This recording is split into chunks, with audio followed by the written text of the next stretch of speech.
Detroit is different.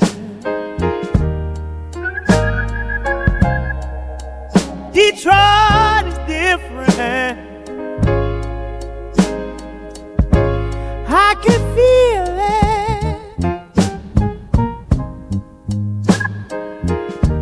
Detroit is different.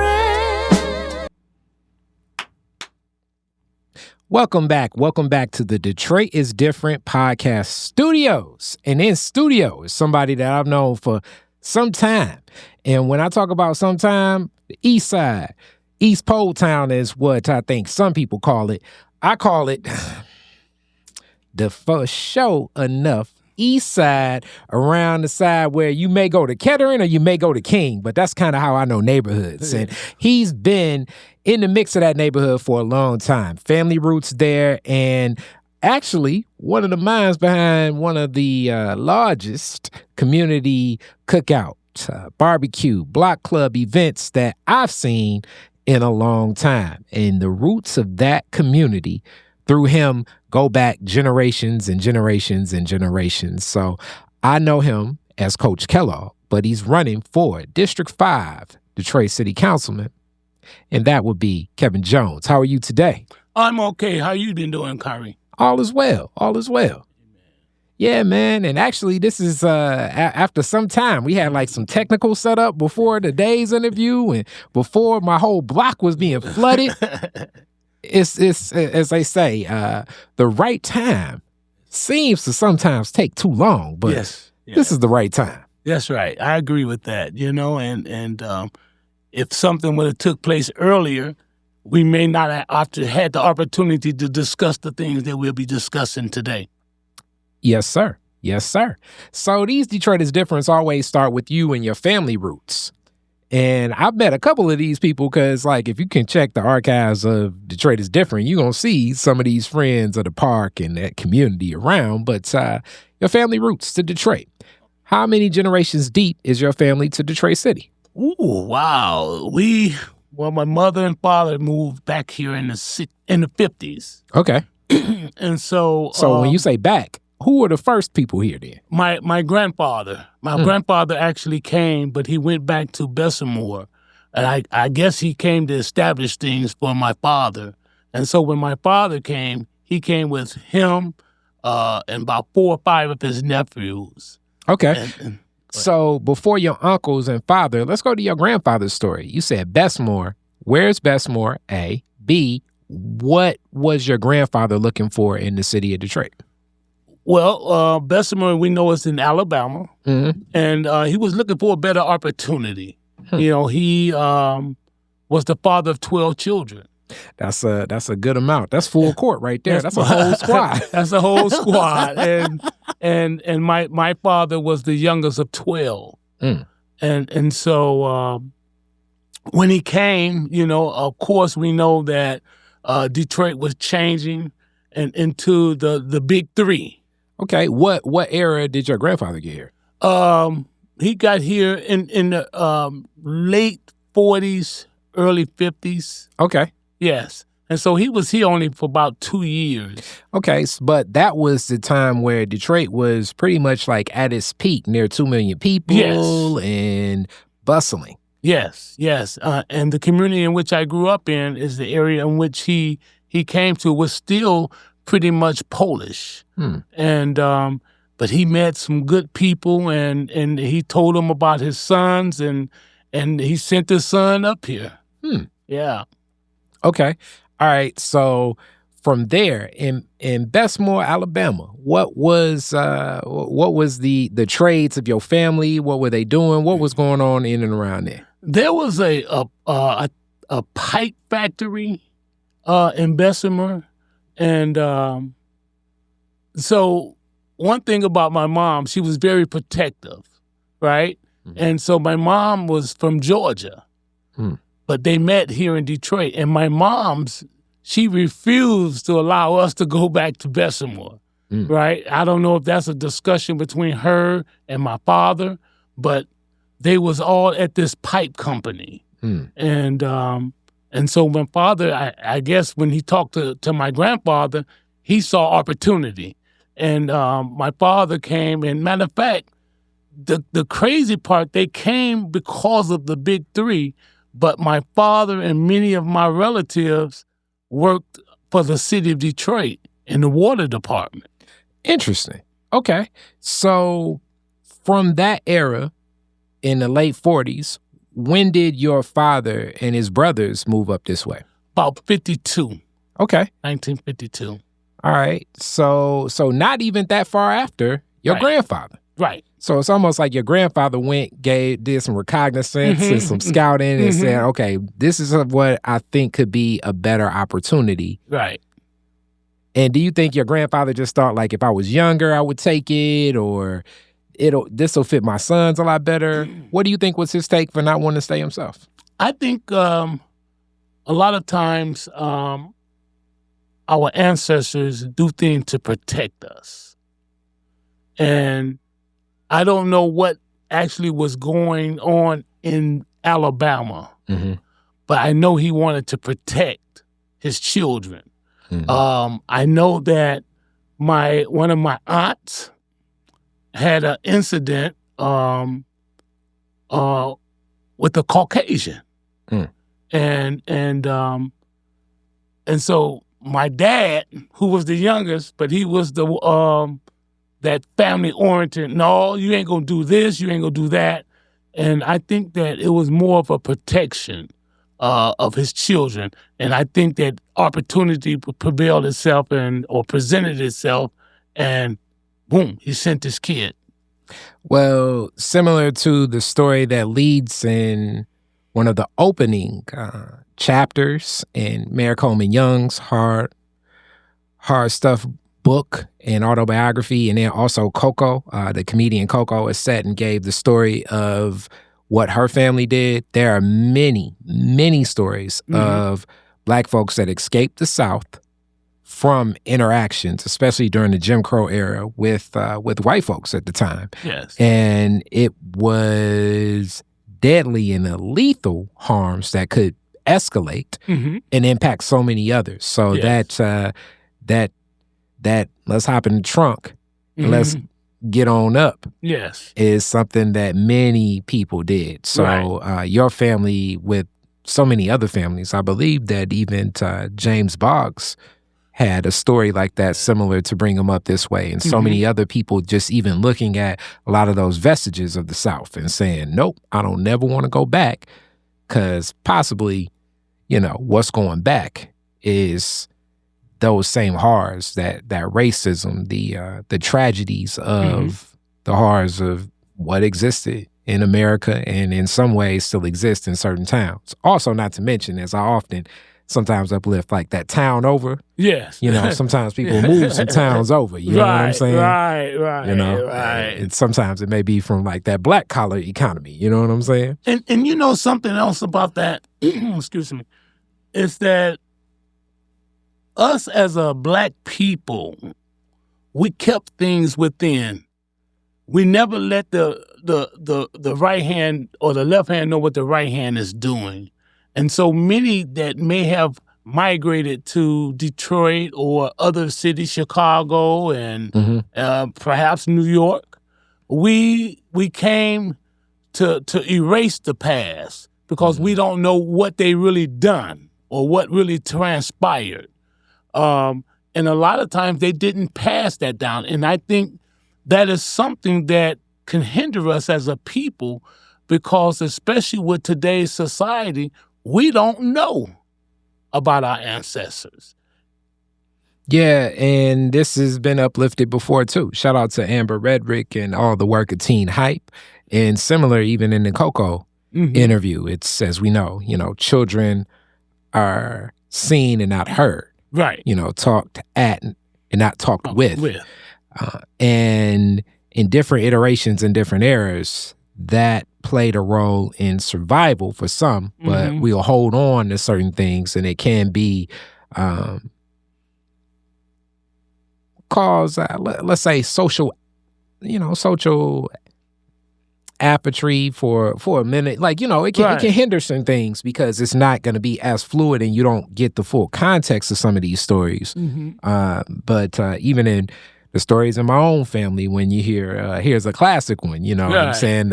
And this is more, you know, not exactly your era, but I'd assume like the brother's a little bit older than you, the you know, guy ends up in something in the streets and then finds his way in the military and serves, and you know whatever happened in the streets kind of drops off his record, you know. You know, it's a lot of some people in my bloodline that sometimes it's like, how did you end up being a soldier? And then it's like, oh, that's how. You know? Yeah. You know, so in this arc, your family comes back and move back to that same neighborhood that your grandfather already saw. Yes. And you know what's amazing about that? Because as I begin to build relationships on my own, of course you know that I'm one of the founders of Freedom Dreams right there in the neighborhood. One of our team members' name was Baba Baxter Jones, who is from Bessemer, Alabama, who is the first cousin of Barbara Rose Collins. And he talks about how his grandfather built that house. Well, Barbara Rose lived one block from me, and I always wondered, wow, Jones and Jones from Bessemer, is there any relations? Possibly. You know, so, yeah. Possibly. And then also, that's the other thing sometimes, too, in our family. Like, someone that was named, I don't know, Grant can become a Jones. Right. You know, when you move that town over, sometimes you take on a whole new, you know, the whole new paperwork. You know what I'm saying? That's so, right. hey, I'm just, that's right. You know, when you follow that family tree, I know that, you know, there's 23andMe, and a lot of these are just oral histories that I'm getting from folks. Yes. You know, so with that, in that community, were that family your parents moving up, and you said your mom from Georgia, another place, Alabama and Georgia in these interviews are the two states where a lot of the black families come from. Yes. Whereabouts in Georgia is your mom's roots She from? was from Macon. Okay. She was from Macon. And it's crazy, much as I've been to Georgia, I never went to Macon. Interesting. I never went to Macon. You know, and I tell you something, again, we're talking about history. My mom was a very strong black woman. And I'll never forget that. It always puzzled me because I knew about my uncle who stayed in Ohio, but we really didn't know much about my auntie, may she rest in peace, who stayed in Homestead, Florida. And the only time we knew that we had an auntie in Homestead, Florida, was on Christmas. She would send us about 3 or 4 big old boxes of oranges. And it just really intrigued me. And so, you know, as a young man and having other siblings, we used to talk about those things. Why she didn't ever come up to see us, or, you know, those things. And so, you know, things get to leaking out, and so my I had an auntie who was raped by a white man to the point that it traumatized her. Well, she ended up dying. Wow. Right? And many say, well, your mama didn't play that, you know, and I don't know if she was going to defend her sister, but my aunt and my mom's, one stayed on the south side of 75 and the other was at the north side of 75. And there was a lot of miles from Detroit to Homestead. You got that right. You know, so, you know, that's another story we'll never know. Yes. Yeah. And me having family in Florida as well. Really, actually, I mean, just driving from the top of Florida to the bottom of Florida Ooh, is a long way. is a lot. Yes. Yes. It's a lot. Like you look at the map and you thinking like, oh, Jacksonville to Miami. No. No. Because I got family in both. Right. It's like, even Jacksonville to Orlando, it's like, I will see you at the reunion. At the reunion. And that's what's amazing, you know. A lot of families don't do that. You know, even in my family. So my father had older children before he met my mom. So the last 8 was by my mom's. But here it is, even in my family, it's just hard for my oldest sister kids to realize that she was a Jones before she got married, you know? And so they claimed the name Long. Yes, that's her married name. But reality, she's a Jones. There you go. You know? And so they do things in separation. But here late, I think they have become to realize, I guess they're getting older, and they say, oh, we are all Joneses. But from the extension of that, you have a Long or Allen or some other name, you know? Okay. So you mentioned the water department and your uncles and the family kind of working in that space. Let's unpack a little bit. Were you born here, and were your brothers and sisters, were all of the other siblings born here in Detroit? Well, the oldest 3 that was born between your mom and dad. All so my mom had 8. All of us was born on St. Aubin and Leland. Okay. All right. What was the community like? What do you remember? At 8, that's already a clan enough. So that's thick. I tell you this, because of the work that I do now and the acquaintances and relations that I've been building, we always hear about that beloved or that beloving community, right? And I am one to always tell them, if you never lived in a beloved or beloving community, you'll never know what it's all about. And so when I think about me growing up, right, the neighborhoods were full, right? But everybody related to each other. Everybody. So I remember, and I'm just naming me and my little brother, Lester Simpson, Eddie Smith, Fessy and Dinky, and I could name several others, how we would play all day long together, right? Only time we may be separated is if we had to go home and eat, right? But pretty much, if you over my house, we eating at my house, you know, or if we at the Walden's house, we eating at the Waldens or the Simpsons, right? And so growing up was, I wouldn't change my growing up for nothing in the world. Interesting. On my block right now, outside, there's some children playing on the block, and when you pulled up, you were interacting with the little homies in the neighborhood. And that's exciting. And it's crazy because that's what I love to do. You know, and I heard when you was asking them about their football, right? Me being Coach Kellogg, yes, I got some basketballs.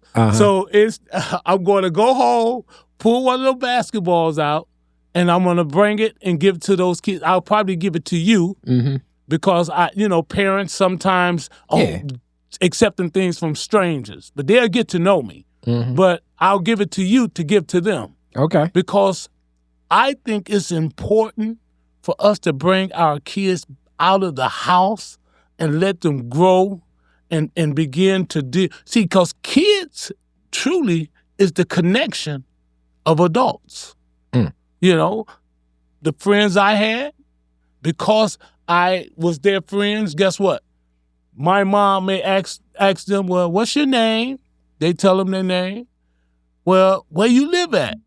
And the next thing you know, my parents know their parents. And I think the same thing now. But if you got them kids locked in the house, how they ever going to get to know someone? Yeah, definitely. So in that community feel and scope, and water department is a little bit of what you uplifted, so I'm guessing your father worked there. Yes. What was your mom doing? Where was your mom working? My mom was a housewife. She was a housewife. Well, it was enough of y'all, so It was, I know it was a lot to manage. Yeah. But you know, I tell you, so my father died when we were young. I was just turning 5. Wow.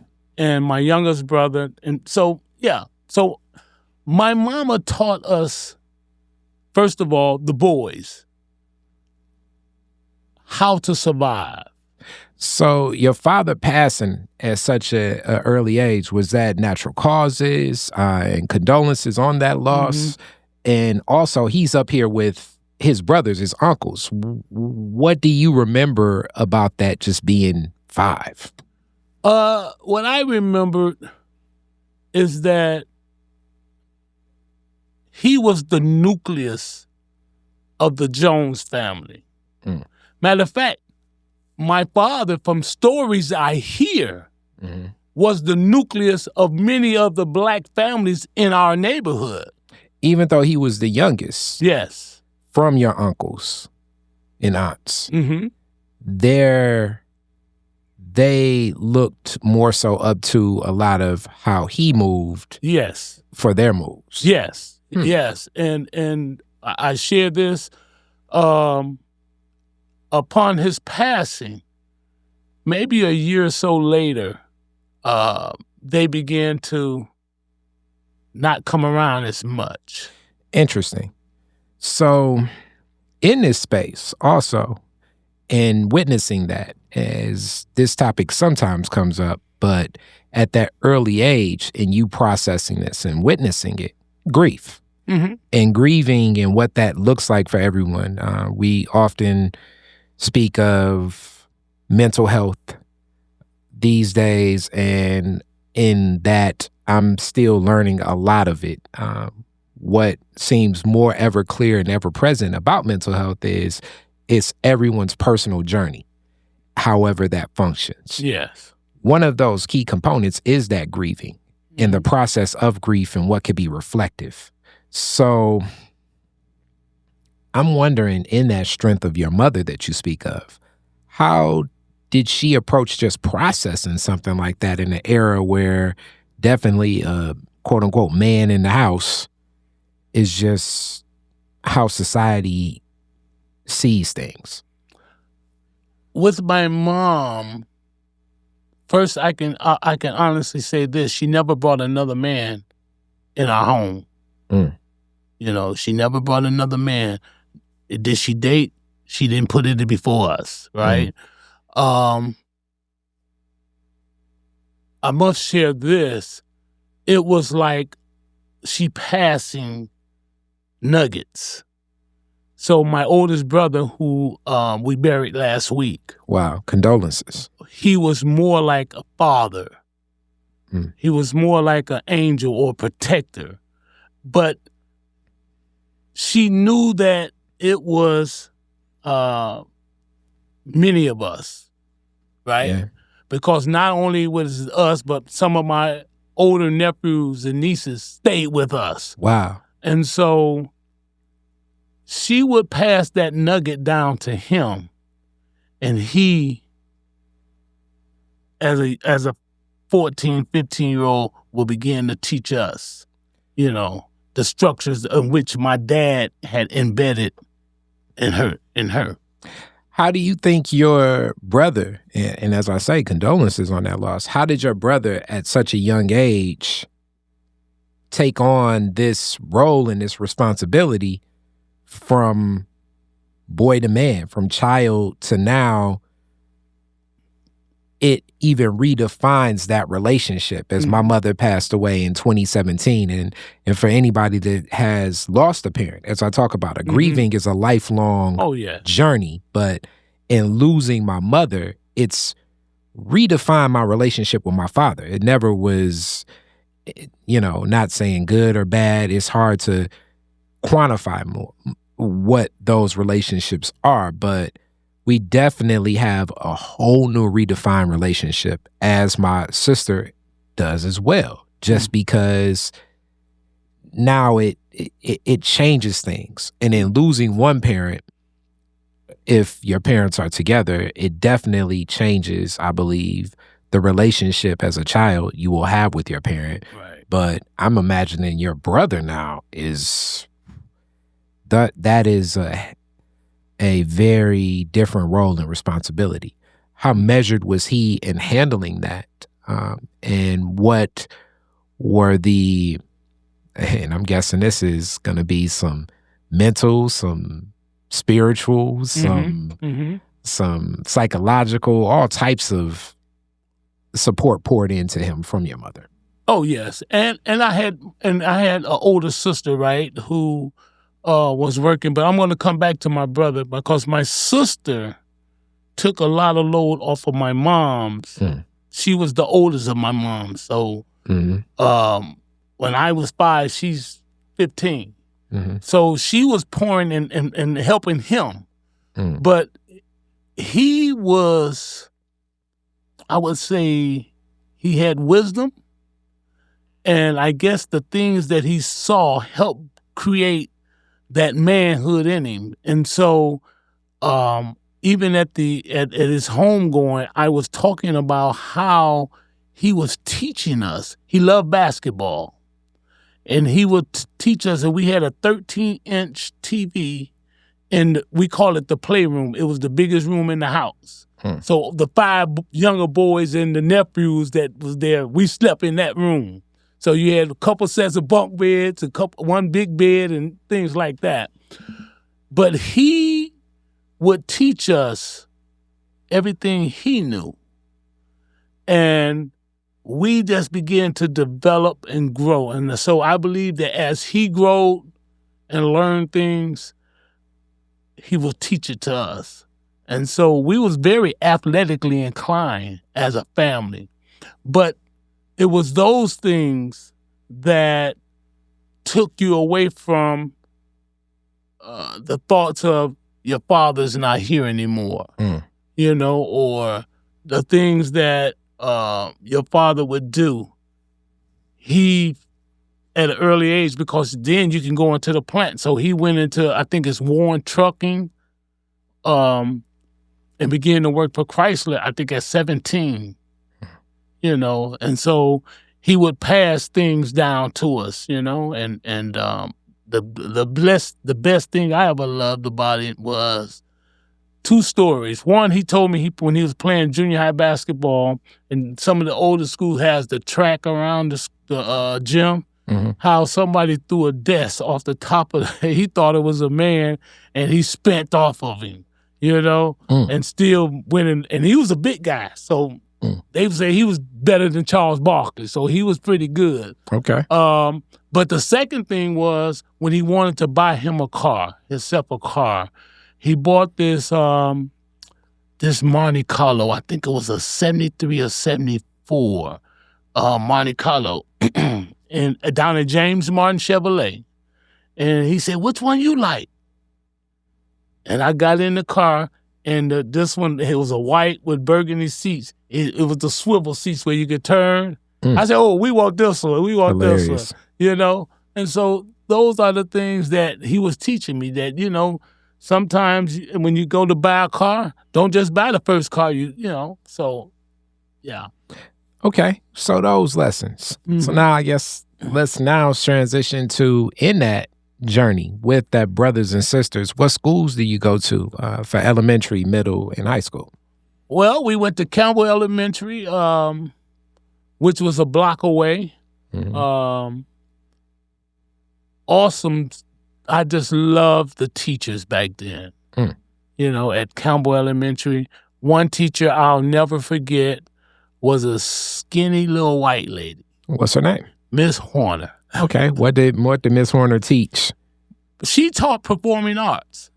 I wish I'd have been more attentive. I'd have learned how to play the piano, something I would love to do now. Hilarious. But one thing about Miss Horner that I love the most is that she taught us how to be young men and young ladies. So men, we could not slouch down in the chair. We had to sit up with posture. Interesting. And young ladies, if you had on pants or a skirt, she made you sit with your legs crossed. So she was teaching us, protecting us, and guiding us. And I love that. But then we went on to Newson Junior High, which is now the home of Depsa football field. At Newson, so now you're merging with other people. So now the neighborhood becomes more of a community. But everybody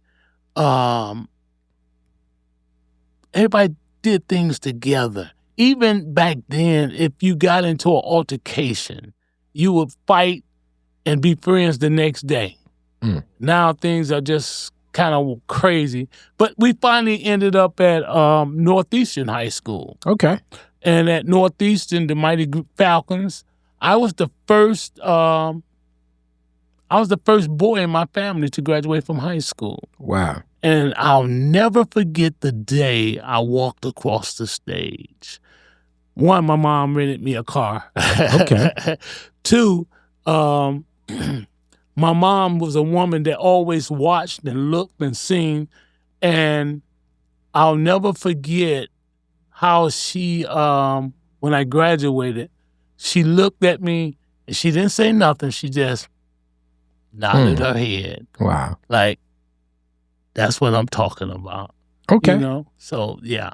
Okay, so Northeastern on is, I always think that Northeastern transitions into King as time goes in. Yes. So for people that know, as a Northwestern guy, but Northeastern, and I was actually looking at someone uplifted some highlights of the Iceman today.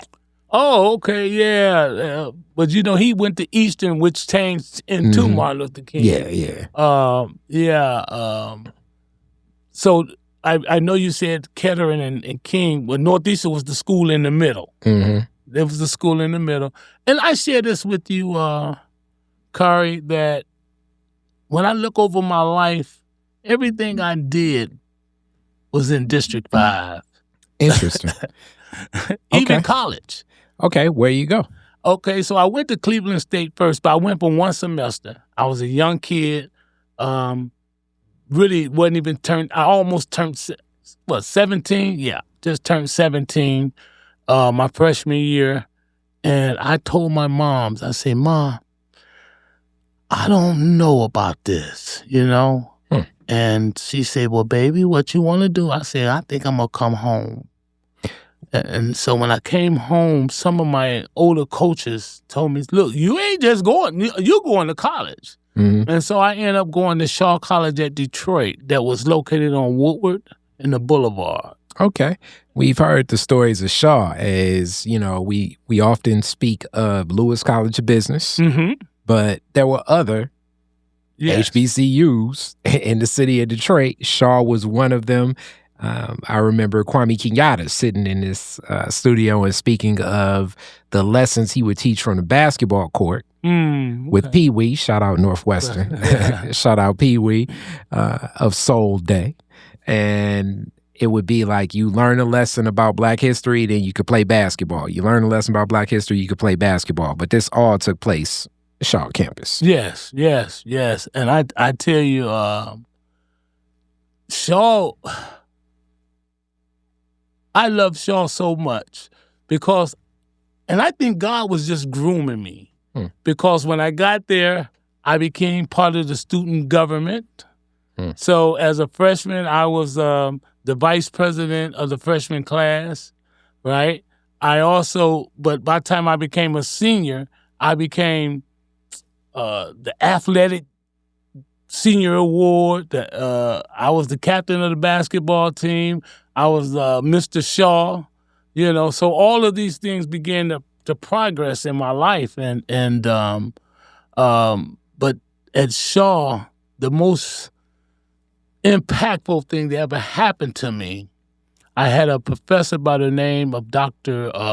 Salzman. And I wrote my paper. I know I'm doing my thing. I wrote it in black, but when he gave it back to me, it was red. And he said, Mr. Jones, your body is good. He said, but you don't proofread. You need to proofread, Mr. Jones, proofread. And I'm saying, tell me more. I'm only a freshman. And he said, read it until you can't stop. Just read it in a flow. And that's when I began to learn and grow because he was teaching me. And so I thank God that he put people in my life to teach me instead of just grading me. And that makes a difference. That's interesting that you speak of. Teach you, not grade you. So at Shaw, and then we go over the fact of one of my favorite loves, basketball. And you playing basketball. What position are you playing? And you talked about your brother kind of introducing that to you. But how did you take the basketball so much? And what position are you playing? And what did you love about the game? I love the teamwork. So growing up, I started out as the center because I was bigger than everybody. You know, but when I turned, I think 12 or 13, I went from center to shooting guard, right? And shot pretty well. But then when I went to Shaw, I played with a guy by the name of Edgar Cupcake Merchant and Nikito Merchant. And them boys love to shoot. Okay. And so my coach said, hold on, somebody got to pass the ball. And so I went from shooting guard to point guard. And for the guys that grew up with me, they say, oh, you had a mixture of Larry Bird and Magic Johnson because I love the pass. And so going back to my big brother, I'll never forget the game we played at the local gym. And he came out, he said, on the sideline, you got to shoot the ball, man. You got to shoot the ball. But I'm so used to giving it to these guys. And I think I scored my highest game that day because my big brother told me to shoot it. And I'd be open and I had a pure shot. So, I shot it. And I tell you, not getting too deep into the religious, but the Bible says your gift will make room for you. And so when I come home from college in 83, I'll never forget the young kids. It was about 7, 8 of them, right? And they say, Kellogg, won't you coach us? And so I thought, I said, well, y'all ask Jason. If he say no, then I'll coach you because I don't want to cause no friction. And they came back. I said, okay, well, this is what we're going to do. You're going to bring your report cards, and you're going to, y'all going to meet me here at 8 o'clock on Saturday. School was just getting out. I thought it was going to be about 10 or 12 of them. It was about 40 kids.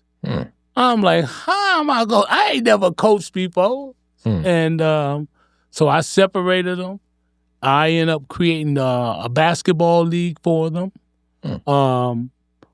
I've learned, and so, and I always threw the picnic. This is back in the 80s. Yeah, you said 83. Yeah, and so I didn't understand at that time what I was being used to do. But eventually, through the summer youth program, I used to call it Neighborhood Showdown. Okay. Because you got people like, see, we hear about George Gervin. But from our neighborhood, the person that played against George Gervin, which is his friend, was named Mike Weaver. He's a legend. Okay. Right? And then I'm quite sure you heard of Mike Robb. So those were the Northeastern legends. But I had created a basketball tournament. Well, I started out with a camp. And after 2 weeks of the camp, we'd do the tournament. And so I had the adults, the high school, and then the little kids. And it was crazy because here it is at this park where the Bog School originated at Sophie Wright's. We would have 300 people out there waiting to play. And I tell you, it was awesome, awesome, awesome. And I'll never forget my little team lost their first game. They was crying. I say, y'all better shut up. Go practice harder. Okay, so pulling something off like this is a massive logistical effort too. Like, who's supporting, who's helping in coaching, the lunches, it's a lot to pull that off. But, and you don't even have like all the internet tools of today. Right. How are you just executing this? Because like you say, you're not a coach before this. And so what happened was I began to talk to some of the olders in the adult league. Look, I need referees, right? The community center, which was partially part of Franklin, right? I got the scorecards and the tables from them, the tables. I purchased on my own whistles and referee jerseys. I made the older guys, y'all coach a team. So everybody was helping. Okay. And believe it or not, one of the guys say, man, you the only person could have did that. I brought the whole community together. Plus, there was West Side schools, Murray Wright participated, Course King, East Catholic, and Kettering was still open. So all of these major sports schools was part of this tournament. Okay. And I'm talking about they played. And we only, believe it or not, we had one incident. And you know what it was? 2 girls getting upset about a guy. and instantly, I stopped the game. Hold on. Hey, we don't have that out here, right? But I also was in communication with the 7th Precinct, which is now on Shane, but it was on Mac and Grass shit at the time. And I would go put my flyers, and they would say, okay, coach, we coming. And they would begin to ride past, because one thing I did not want, you couldn't drink in front of my kids. You couldn't smoke that funny stuff in front of my kids, and you wasn't selling nothing during that time. When me and my kids is out there, I want a clean environment. It's funny you say funny stuff. Oh yeah, hilarious. The wacky tobacco. Yeah. So the green light's not happening, no drinking, and then no selling stuff. And as you talk about this era, that early 80s, this is so often explored here, but the crack epidemic is entering from that concept of a party drug to this is something that we're all seeing. And I mean, this is like my youth. We're seeing this, you know? And you even circumvent that activity happening during this tournament. Oh, yes. Because, you when you grow up in an area, you know who's doing what. And I believe it was the respect of what I was doing at that time, and even more now so. Many of those kids will call me coach. And I'm amazed because I heard Isaiah, I think in Reggie Miller, how Reggie Miller would still call Isaiah coach. And how he broke it down is it's a form of respect. Definitely. And so when they call me coach, it's a form of respect. Because they can easily call me Kellogg. But when they put that title coach in there, that's a form of respect, and that's what I love. And this is pre-501c3, like Freedom Dreams is on paper and everything that. This is no nonprofit organization. This is just something that you're executing and doing. Yes. Did you have the understanding as you're doing this at such a young age yourself, how many pieces were just coming together and you were the one that could naturally do it because it was executed? But the gravitas, when did you start really understanding like how big what you were doing was? I didn't look at it like that. I looked at it as, how can I help the youth in my community beat selling drugs on the corner, getting killed, and in the area in which I grew up in was a rough area. Some of the major drug dealers in that time was from that area, and they were connected because we all knew each other, you know?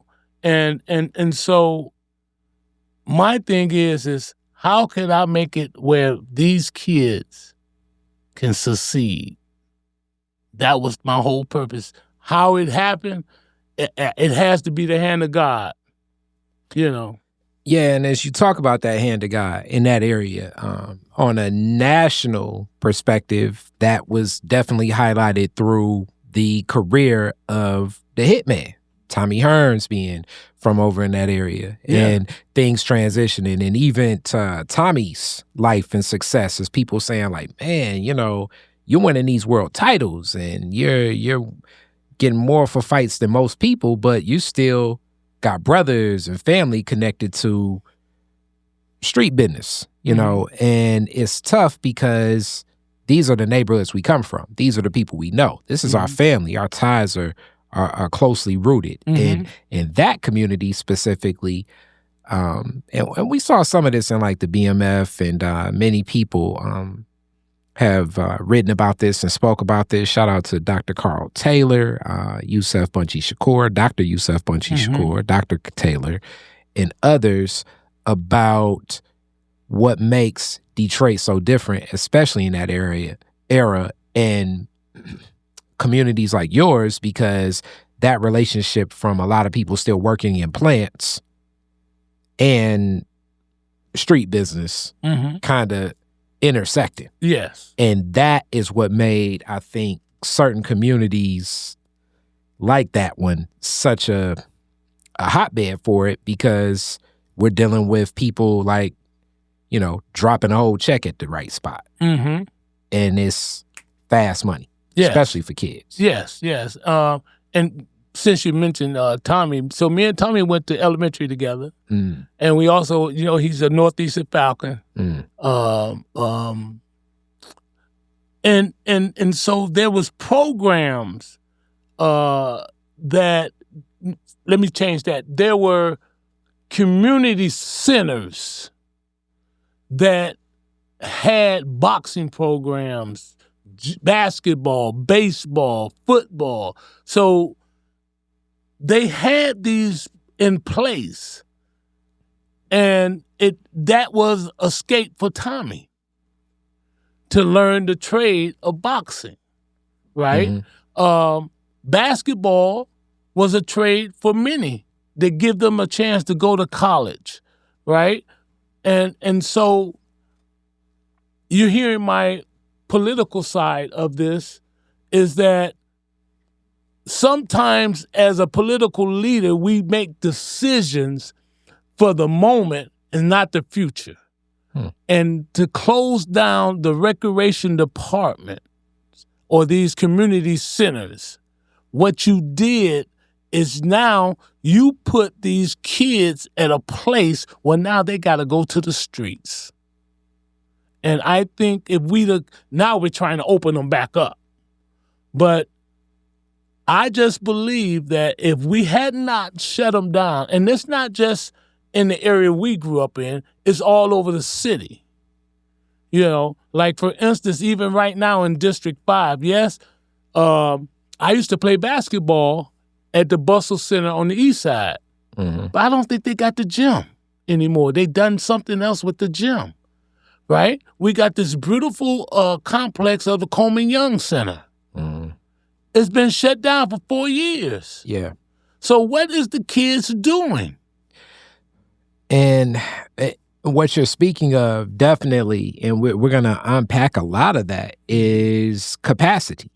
And when I think of capacity, your community, and it's been studied by universities, it's been studied by people from overseas, but East Pole Town is a classic example of what impacts, going back to Jimmy Boggs here. Yeah.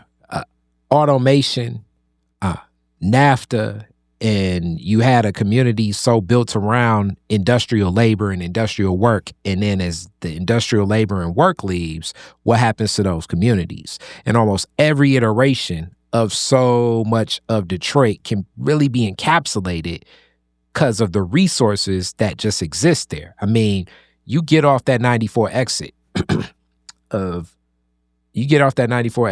you go up a block instead of just going East Grand Boulevard, and you hit that right turn, and what you're seeing are communities that at one point were filled with homes that people left that couldn't keep up what was happening because it is built in mixed use. And then you look across the bridge and you see those factories.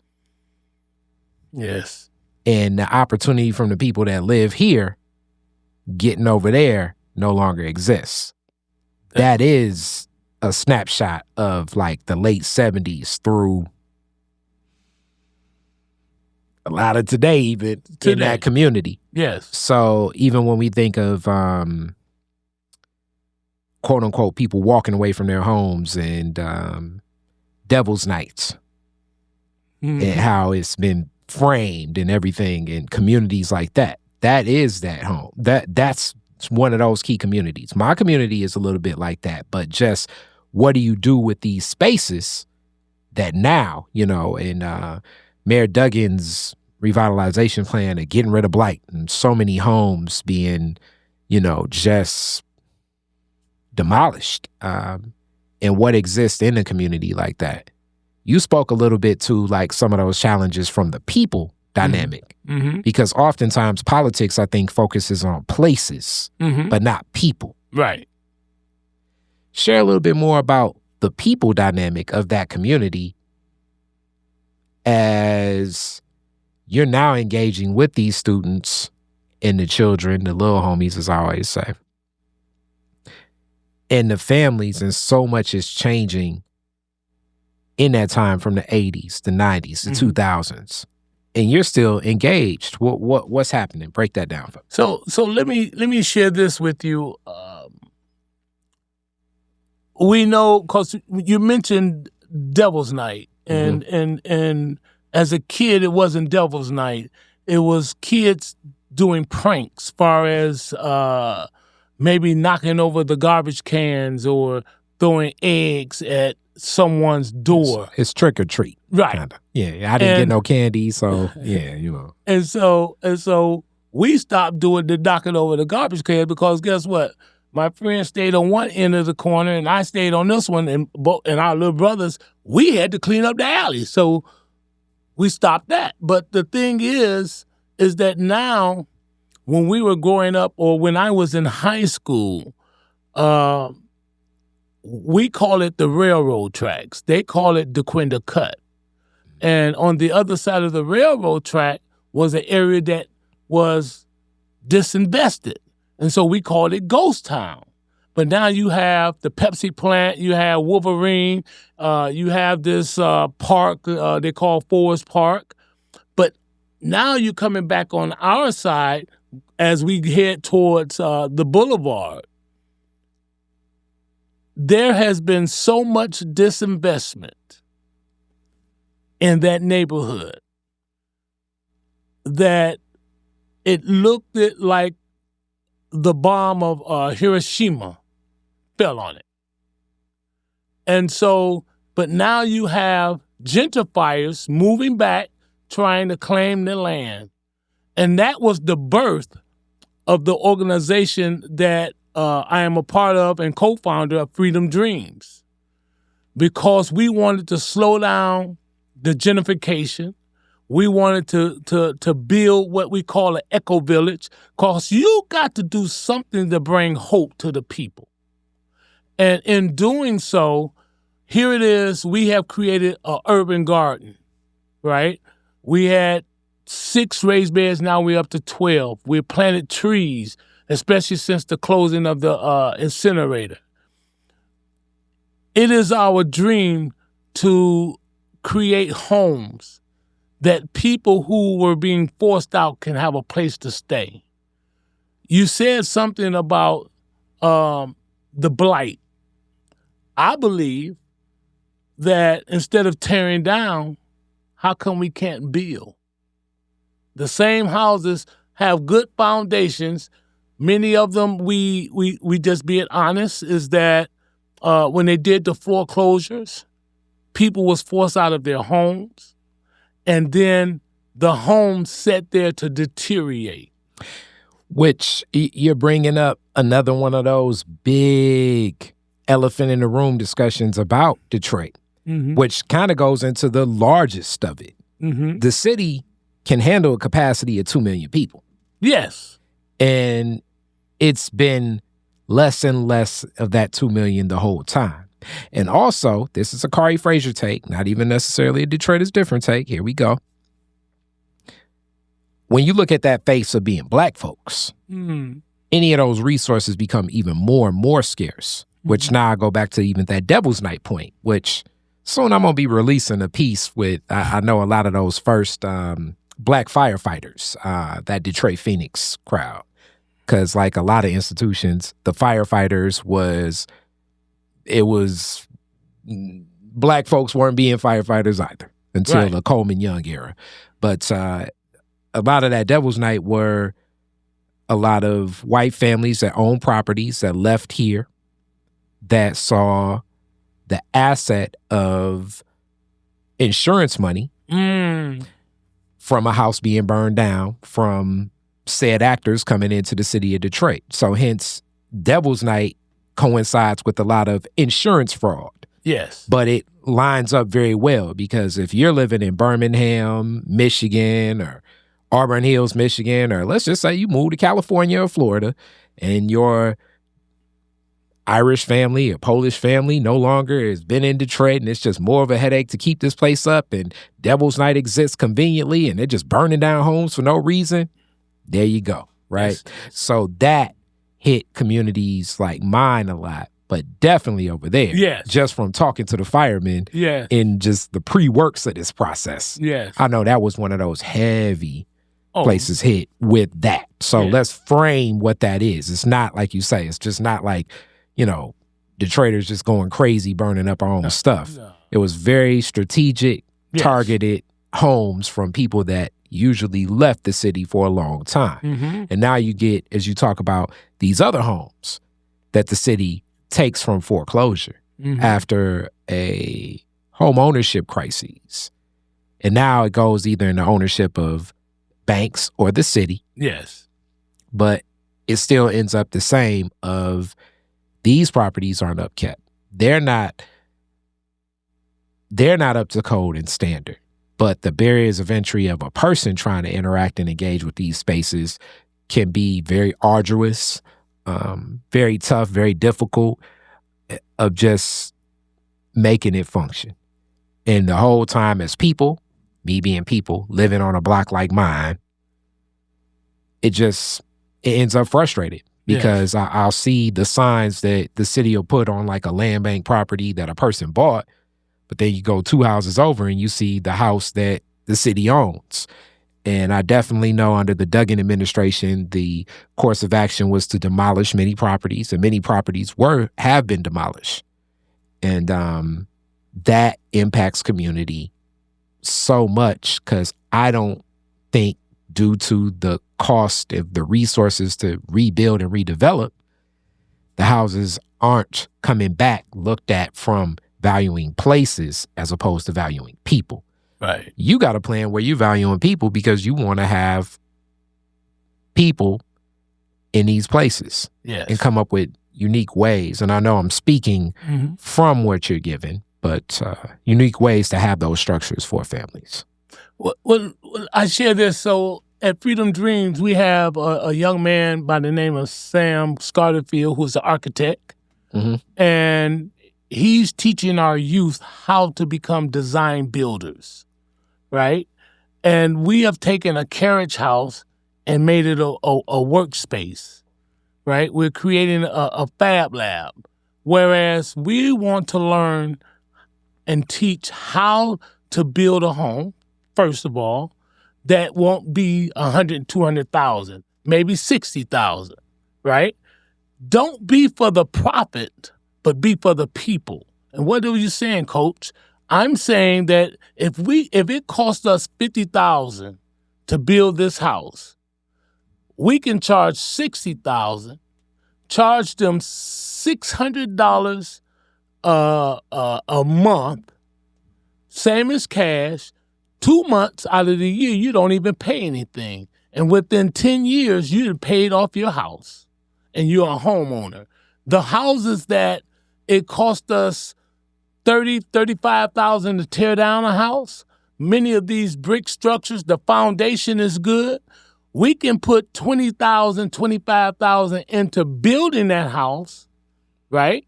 Say if the city paid $25,000 to refurbish this house, they charge $35,000. They make a $10,000 profit. And you charge them a rent that is low enough that within 5 to 10 years you've been paid off. That's what we got to do. We got to build the people up. We talk about how can we restore or revitalize. You revitalize by building what you already have. If we can hold 2 million people, I believe right now we got at least 1 million, but we're not taking time to go out to the people because we're looking at the business aspect of things and not the people aspect. So in this, your work, as we saw, because, now we're like deep diving into a lot of more what strategy politically could be. But I want to get more so into like the passion and the drive and the initiative that leads here. Mm-hmm. So from coaching and these coaching efforts and that success. So I know I'm going back in time here. Mm-hmm. What's your frame of reference in mind towards, okay, what do I want to do next with engaging in community? Where are you at in mind? Where are you at with family? Where are you at with friends? Where do you go from that pivot of the successful tournaments? Something I'm working on now, right? Because Freedom Dream is only a portion of the community. Oh, I'm saying even before Freedom Dreams. Okay, before Freedom Dreams, when it's just the tournaments, where do you go after having a couple successful tournaments? Where's your state of mind before you even get to Freedom Dreams? Okay, what was my state of mind? The funny thing that is, and it's crazy because people want to guide you instead of allowing you to flow into what you want to do.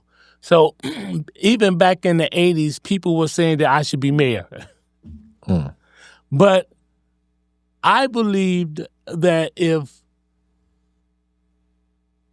I can bring a community together to create and to build, I want to see stores, because I grew up on a main strip called Shane Street, where I seen Black businesses thriving. I always pictured me getting together with some of the major players in the community and how can we redevelop. It don't have to be the same. It can be different, but it has the same purpose. And that purpose is to how can the Black families benefit from us coming together as a community? Because one thing I've learned is that they like to divide and conquer. And you're getting this after the tournaments at the time? That's where your frame of reference is in mind? Yes. And so the community gathering the back to school fair that we done, we wasn't doing the backpacks, but we was doing the community. Mm-hmm. And it always been my vision and dream to bring those who was part of the community back to have a relationship with those who are in the community. That's the biggest thing, because if you don't bring them back together, because there are some wise people. There's some wise people. And I believe if I can hear your view, his view, her view, and how can we come to collective? We could have redeveloped and build a community that was strong. Okay. All right. So when you were making those calls, welcoming people back, what was the response? How did people start responding early on when you were gathering the people? I think God gave me that, I call it magnetism, that people, he gave me a character that draws people, right? And so when I was calling people, we were reflecting. So they have I think on Facebook, a group called Shane Street. Mm-hmm. And people are saying, oh, I went to that school, I went to this school, well, come on out. Come on out and let's talk. Let's talk about the past, right? And when we begin to reflect on the past, then we can begin to talk about what we can do in the future. Because people want to come together, but they want to make sure, or they want someone to start it off and then they'll join you. And so those are the things that I always envision of me bringing the people back together. Let's talk about what we done. Let's talk about what was. And now let's talk about what can become. Okay. So now, as you talk about what was and what can become, you're running for city council, District 5. Actually, now my district. It was District 2. Everything's moved west. Everything's moved a little west because so many people have left the east side itself to balance out the number of residents. Every 10 years, if you have districts, this happens for Congress. You know, I remember growing up in Detroit where we had 2 Congress people immediately inside the city of Detroit boundaries. Right. One being Barbara Rose Collins. Barbara Rose, yes. So running for city council, what was the catalyst? Why the passion? What was the drive to do this? From the beginning, I always had a passion for the people. I love to do the work, but I don't need to be in front of the camera. And so my passion for people always drove me to do things. And I still see our people being oppressed. And so when I see that, even, let me just go back to how I work with the youth in the summer. I always look for the need. How can I help a person in their need? And so one day I made a decision, and that decision was that I'm going to always keep my word to the people. And I met a man while I was coaching at Martin Luther King named Robert Tractor Trailer. Mm-hmm.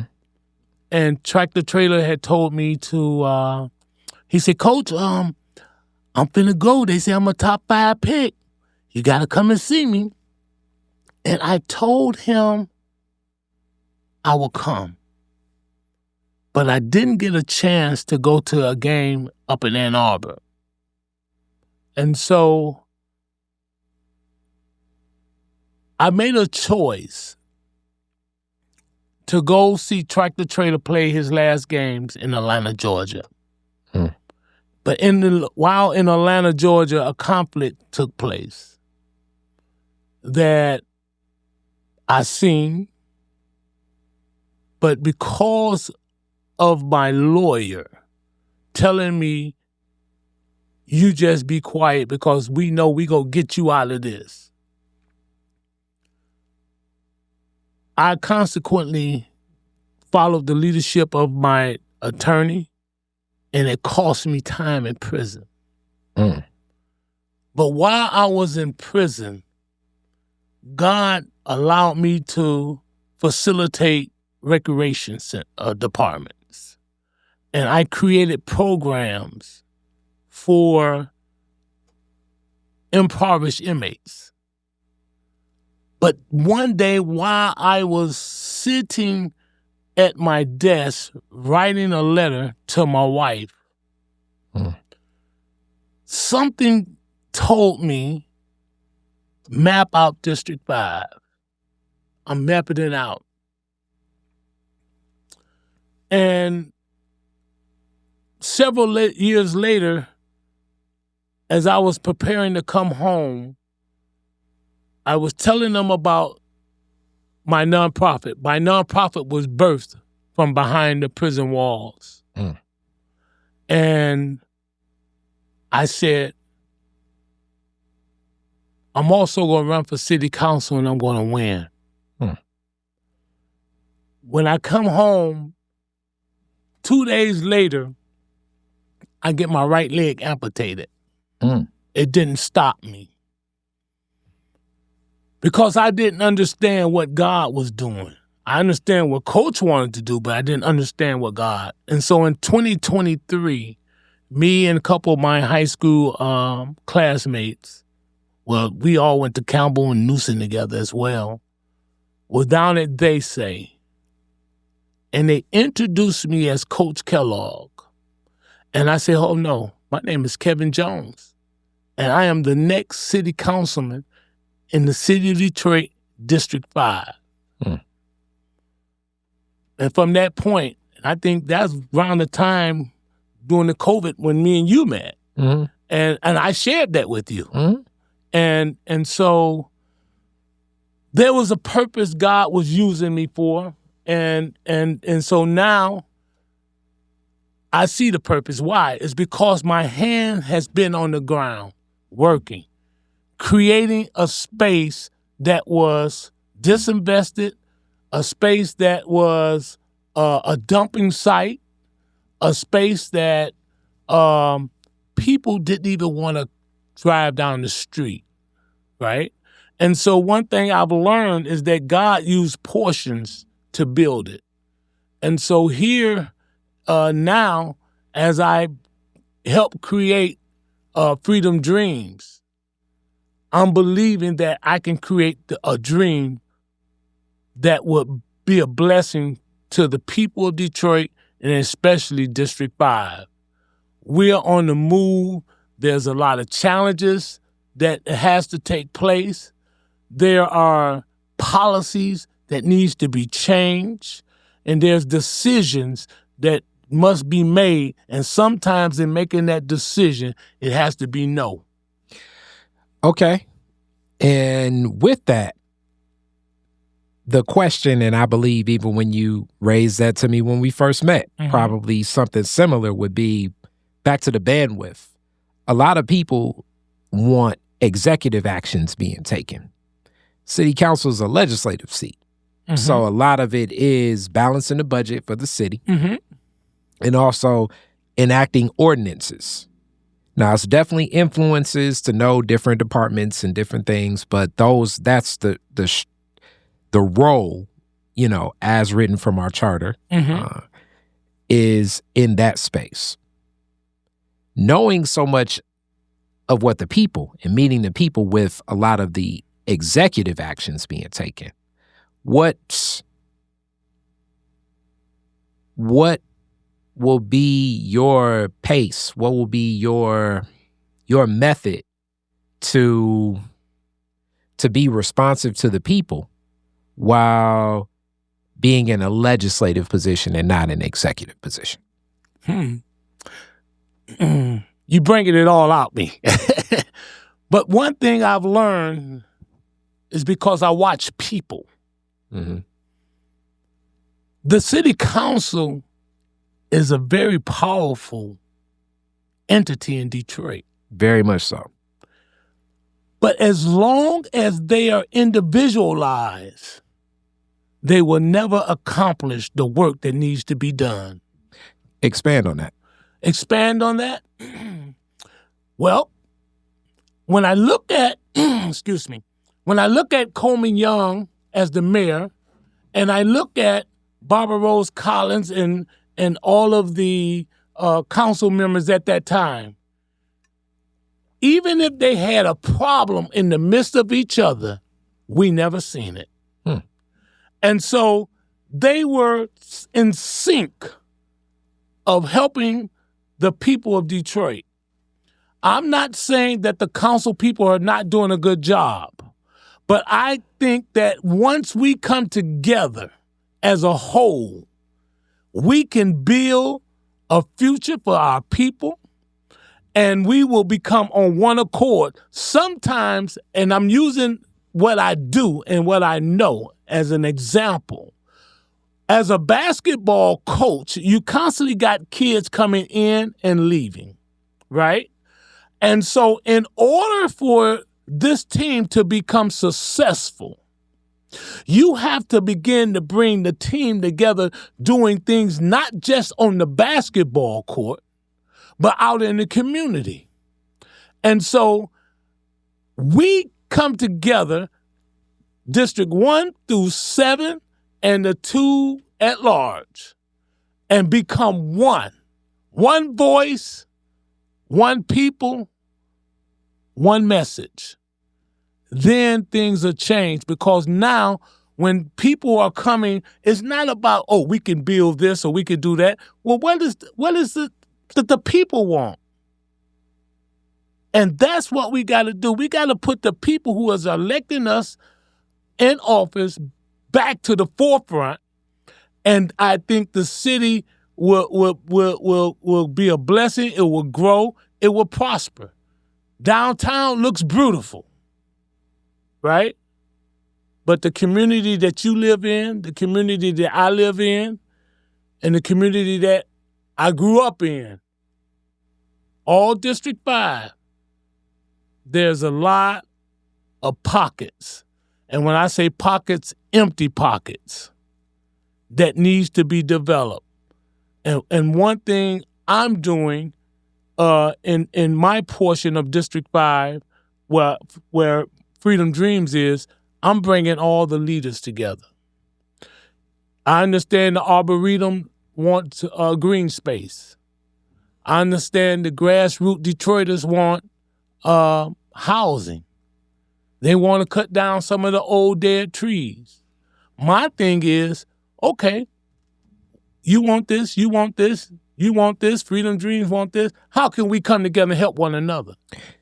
And for that, as we get to a close, that's also what makes District 5 so unique versus many of the other districts, because it's East Side, it's West Side, and it's downtown. Yes. So that's even when the maps were being drawn, being in District 2. It was always like, now, how are we going to compete with Illich Holdings? Because now we're in a city council district with Illich Holdings, you know? And we'll have public comment and some other Detroit is Different discourse to get like more directly political. Yeah. Detroit is Different is more about you. When you look at this and this path towards city council, what was the buy-in from those stakeholders in your family, your friends, the people that have supported you? What were you looking at from your council in this path already so far? What was that like? How were you encouraged? How were you supported? How were you grounded to walk this path? I remember I always talked about my big brother that just passed. And he's amazing. He's an amazing man. He said to me, he said, Kellogg, you sure you want to do this? I said, yeah. He said, think about it and come back to me. So when he want to talk, he tell me, hey, why don't you go get me some Parks barbecue? So that's our conversation time now. Okay. And I'll go get the barbecue. And so he said, hey, you thought about what I said? I said, yeah. He said to me, he said, you always putting the people first. He said, and my big brother didn't go nowhere. So on May 1st, I'm giving a fundraiser, as they say. He say, do I have to wear my suit? I can get suited. I say, no, you could just come casual. But my big brother was coming. Many of the men or the young men and young ladies that I started coaching in '83, I'm also mentoring and teaching their children. And they supported me. They're pushing me. Say, if can't nobody do it, you can do it.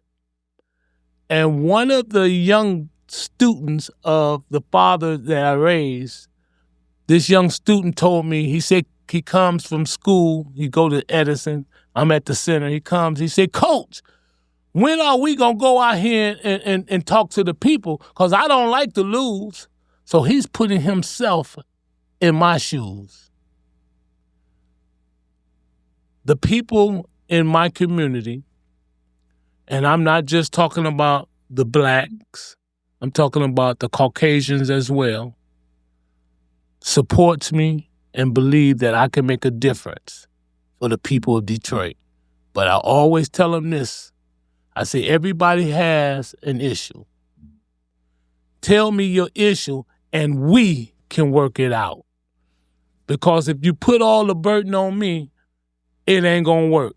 But together, the people of District 5, myself, we can commit, we can create committees. Okay. All right.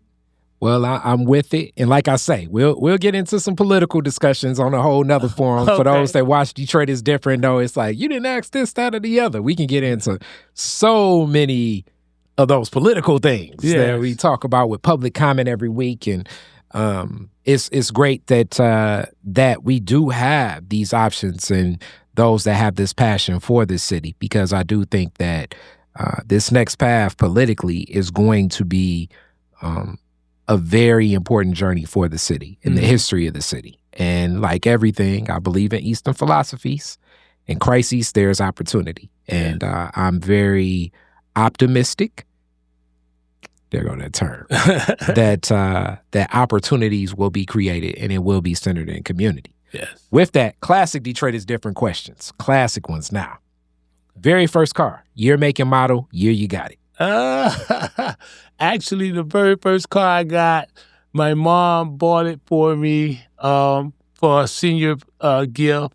It was a Volkswagen. I think it was 72, 73. What color? Green. Did you name it? No, I couldn't even drive. I didn't know how to drive no stick shift. Oh, come on now, Coach Kellogg. You should have just popped the clutch like everybody else do. And that's what. and so I was in my backyard in the little bitty sucker, and I said, "Man, I'm gonna drive this car. I don't care what. No, my mama that bought me a car. You know, I'm out there. I think I got to the to the end of the alley. And my big brother said, "Boy, look, let me show you how to do this thing." Hilarious. And so, yeah, that was my first car. Yep. And as my Uncle D always says, manual shift will be also a great deterrent from car theft, because most people be like, Right. That's right. Especially today. You don't have to worry about the Kia boys. I'm just saying. No, and I got a Kia. Oh. Yeah. All right. So, other question, and you also answered where's the first place you went up the alley before your brother was like, "Man, let me show you." So, you're the DJ at the end of the fireworks. You get to play 2 songs, Woodward and Jefferson. What songs you playing? At the end of the fireworks? Yes, sir. I would play my high school. The first song I would play is my high school theme song that we graduated. It just came out. It was the popular song of the summer. And I just heard Sheffield play it on her Ain't No Stopping Us Now by McFadden and Whitehead. Okay. All right. I'm with it. We on the move. Yes. And the second one is my favorite artist, Michael Jackson. I have to play something for Michael Jackson, but I mean, you saying 83, 82. I can see that. Yeah, but you know what? It was one of his later songs that really connected. Yes, and opened my eyes. I love him since I was a kid, but I love his song, I'm Staring at the Man in the Mirror. Okay. The Man in the Mirror. Okay, so I'm off the Bad album. Yes. Yes. Okay. Yes. There we go.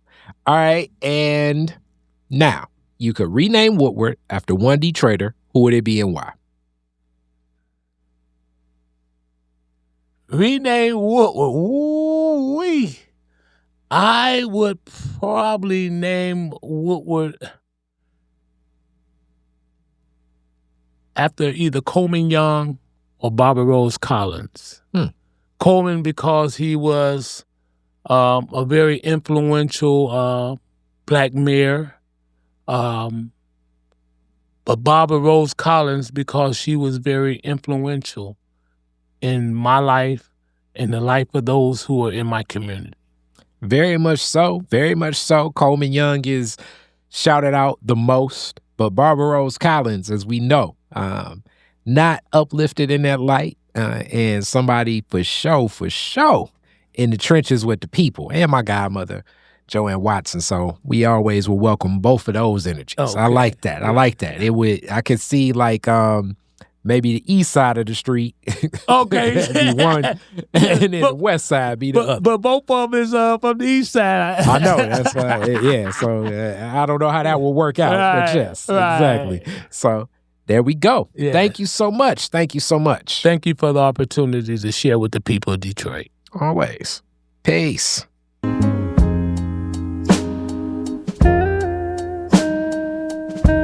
Detroit is different.